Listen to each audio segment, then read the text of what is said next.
Hi, I'm Greedy. If you want to check out my new true crime podcast, the link is below. It's pinned in the comments and in the description. Thank you, bye.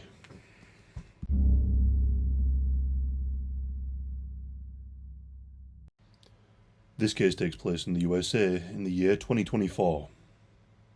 On a December night, multiple Illinois communities were shattered by one man, sparked by something that happened years before. This is the story of a terrifying rampage that destroyed a family and ended in an attempt on a political streamer's life. Mahomet is a small close-knit village in Illinois. In this peaceful area, the Mason family was well known and beloved. Janice Mason was a 61-year-old woman who had lived in the neighborhood for years, raising her two children, 26-year-old Sarah Mason and 23-year-old Caleb Mason. Neighbors described Janice as an amazing person. She was loved and respected. The area in which the family lived was known to be somewhat quiet and unremarkable. It was a regular area where not much happened. But on the night of the 18th of December 2024, an unimaginable tragedy struck that house. At 9:41 p.m, the police were called to the Mason residence after reports of gunfire. Locals had heard the commotion. Terrified, they waited for the authorities to arrive, peering out of their curtains. Officers quickly arrived at the scene. They approached the home and found all three members of the Mason family. They had all been shot and were found gravely wounded in the garage and driveway of their home. Sarah Mason was pronounced dead at the scene from her injuries, but her mother Janice and brother Caleb were rushed to hospital. Although despite emergency treatment, both died shortly after 10 p.m. that night. As word spread, friends and neighbours gathered near the Mason home, which was cordoned off with police tape. Immediately, the police began trying to find who was responsible. At first, they assumed that this was some kind of home invasion gone horribly wrong, an armed burglary that ended in tragedy. But as the police began their investigation, it quickly became clear that this was not a random attack. The suspect was identified almost immediately, and in fact, was already located by law enforcement within hours of these murders. The man responsible was John Lyons, a 24-year-old man from Westchester, Illinois. John was no stranger to the Mason family. It soon emerged that John had a long-standing grudge against Caleb.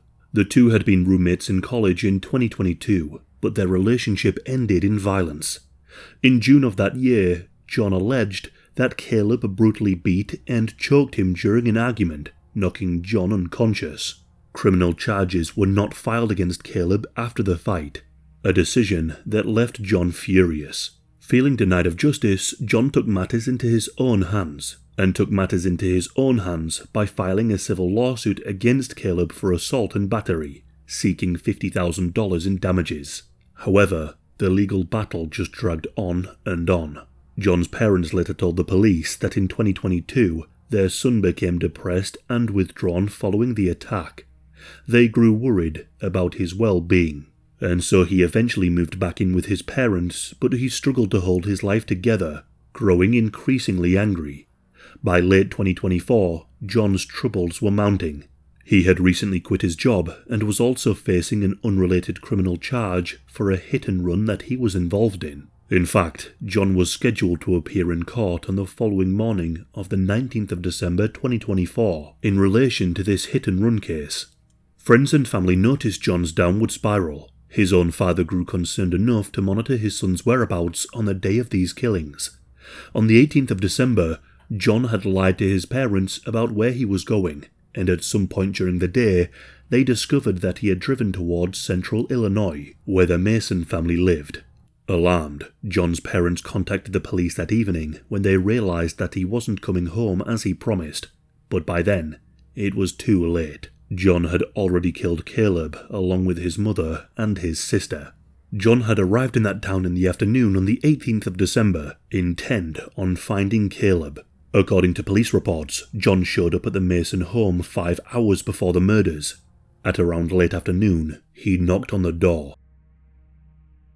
A male roommate was staying with the family at the time, and he answered the door. John introduced himself only as Jack, and he asked when Caleb would be home. This roommate informed John that Caleb wouldn't be back for a few hours. John left, at least for the moment, but he didn't go far. He lingered in the area, waiting. The roommate found this to be rather suspicious. Caleb really wasn't home. He was out working, but he would be home soon. The roommate found John's demeanour so strange that he later texted Caleb's sister, Sarah, informing her about the odd encounter with this mysterious visitor. At this time, neither Sarah or her mother Janice were home either. By early evening, Sarah was making her way home. When she got back, she encountered John loitering nearby. John approached Sarah looking for her brother, but she explained to him that Caleb wouldn't be home for a few more hours. John then walked away, but he didn't leave the neighbourhood. He parked his car down the street and waited in silence, watching the house for any signs of Caleb. At around 9:10 p.m, Janice returned home. The family's roommate later recalled that Janice seemed pretty disturbed by John's presence earlier that day. She explained to this roommate that the family was at odds with John over the pending lawsuit. And then Sarah made a chilling post on social media at 9:22 p.m. She wrote about the man outside her house. She wrote, "Trying not to be a scared suburban white woman about the dude waiting outside of my house. He left, but probably will be back." Less than 20 minutes later after Sarah posted this, the family's worst fears came true. By 9:30, Caleb was home. Just 10 minutes later, at 9:40 p.m, gunshots rang out in the driveway. The male roommate was in the basement at the time when he heard the gunfire above. He rushed upstairs and stumbled upon a horrific sight. Janice, Sarah, and Caleb were all lying wounded, bleeding from gunshot wounds near the house. By the time the police arrived, John had fled. Investigators at the scene quickly identified John as the main suspect. The male roommate was able to assist in this, telling the police that the family was scared of him when he came by the house earlier. The police alerted other law enforcement agencies to be on the lookout. An armed madman was on the loose. It wouldn't take long. Barely 2 hours later, John would surface in another suburban neighborhood in Chicago. He had turned his sights on a man named Nick Fuentes.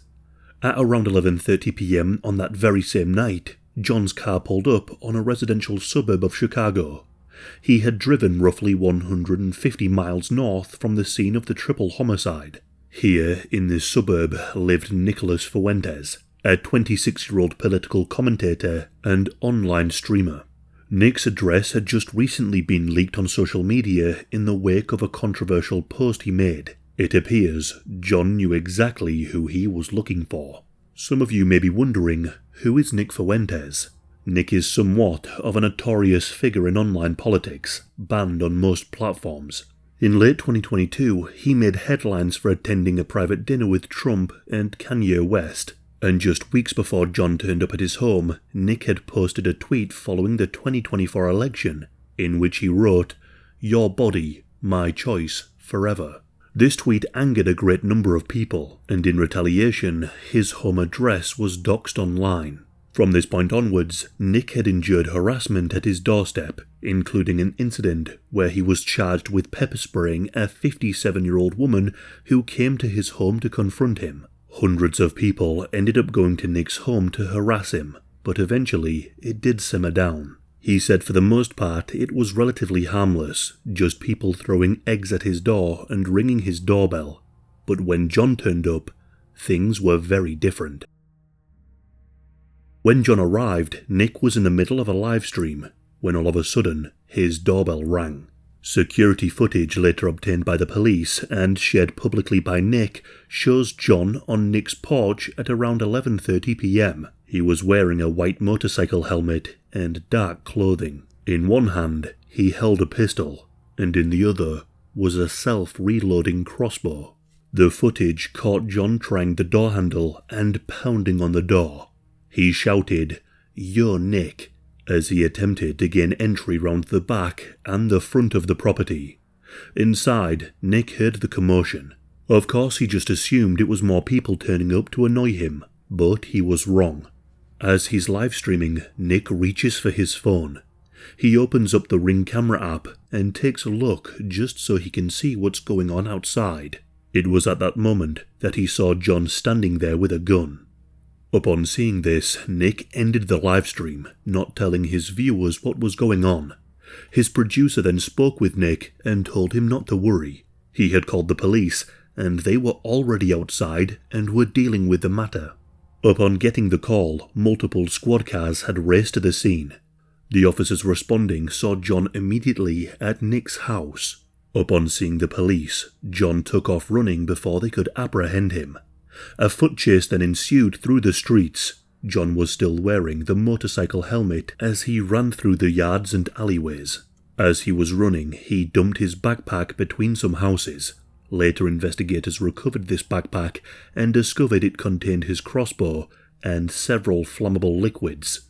The bag suggested that John had come prepared for a prolonged and violent attack, possibly even planning arson or an explosion. Next, John forced his way into a house on a neighbouring block, looking for a place to hide, or perhaps even take a hostage. The house he had gone into belonged to a man named Scott. Upon hearing his house being broken into, Scott ran downstairs to see what was going on. As Scott reached the bottom of the stairs, he came face to face with John. John was standing in his hallway with a gun in his hand. In that split second, John raised the gun. He fired at Scott, but thankfully the bullet missed. However, Scott also had 2 dogs. Scott's 2 dogs bravely tried to defend their owner, and they charged towards John. But John fired 2 shots, killing both of the dogs, named Bear and Missy. Scott managed to run upstairs and barricade himself on the 2nd floor. Meanwhile, John ran back out into the street. By now, the police had created a perimeter. John emerged from the house into a backyard and alleyway where the police attempted to corner him. They demanded that he surrender at once, but John refused to listen. Instead, he raised his pistol and opened fire on the police. 1 bullet managed to shatter the window of a police cruiser, just narrowly missing an officer. The police had no choice but to return fire. Nick would later recall hearing gunshots in the neighbourhood. Within seconds, John was struck by a police bullet. He collapsed to the ground. A fatal gunshot wound to his head ended the rampage. After John was shot, the paramedics were called, but there was nothing that could be done for him. He was pronounced dead shortly after. Miraculously, no officers were injured in the final shootout, but in the span of a few hours, John had killed 3 people, tried to kill another, and shot 2 beloved family pets. News of the killer spread quickly. Nick had shared what happened on his social media, and the story went viral given his notoriety online. Many people knew that Nick was nearly killed, but sadly people didn't know the full story, and it seems like many people still don't. But this left everyone wondering, why? What could drive someone to commit such heinous acts of violence? Investigators quickly learned about John's history with Caleb. They pulled court documents showing the pending lawsuit against him, which solidified the motive. This was a targeted act of revenge, and not a random crime. In the end, investigators determined that John had acted alone, driven by a personal grudge. But there was still the question, why did he try and kill Nick? Why would someone with a personal vendetta against an old roommate suddenly go and try and kill someone so random? When questioned, John's parents were reportedly as baffled as anyone about their son's attempt to confront Nick. Police records don't provide any indication as to why he targeted Nick, aside from the fact that his apartment had become a magnet for his critics once his location was exposed online. Some have speculated that killing Nick would have made John infamous. Perhaps in his depressed, delusional state, he wanted to go out with a bang, hence targeting one of the most polarizing people in American politics. As far as investigators can tell, there was and is no personal known connection between the 2 men, and what's even stranger, John wasn't publicly associated with any political movements. However, investigators did find that John had legally purchased a 9mm handgun used in the crimes. This indicates that the attack was premeditated to some degree. He armed himself well in advance. His parents told the police they had no idea that he owned a gun. They had noticed him acting secretive that day, but nothing could have prepared them for what was to come. In fact, just minutes before John arrived at Nick's house, he had sent a message to his parents saying, "I'll be home soon." That was around 11:25 p.m. When they stopped hearing from him, John's worried parents actually reported him missing to the police, perhaps hoping to intervene before anything bad happened. But by this point, he was already dead, and a mass killer. Police and others have speculated that John intended on killing many more people that night. The flammable liquid accelerants in his bag suggested that he planned for something much bigger. Also, the crossbow was a silent weapon to avoid noise. It's possible that he intended to kill Nick quietly and then kill others, but thankfully, he never got the chance to continue.